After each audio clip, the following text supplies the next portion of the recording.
Jerusalem.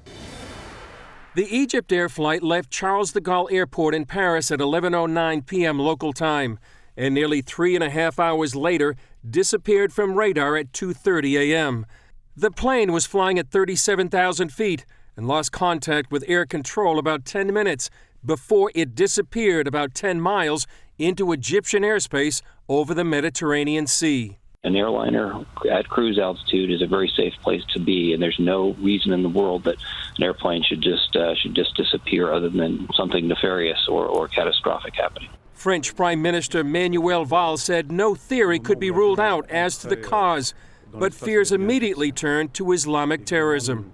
An Israeli terrorism expert told CBN News the EgyptAir flight might have been the work of ISIS.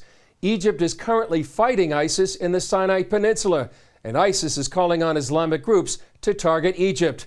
The expert also said that France is a legitimate target too. So hitting an Egyptian airliner coming out of Paris would be like hitting two birds with one stone.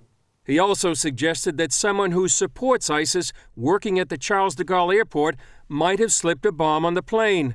In the Brussels airport attack in March, one of the attackers worked at the airport.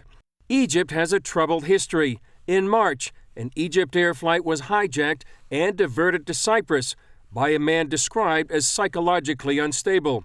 Last October, a Russian passenger plane was downed over the Egyptian Sinai, killing all 224 people on board. ISIS claimed responsibility for that attack that was likely the work of an airline employee. In both France and Egypt, family members worried and waited for news of their loved ones.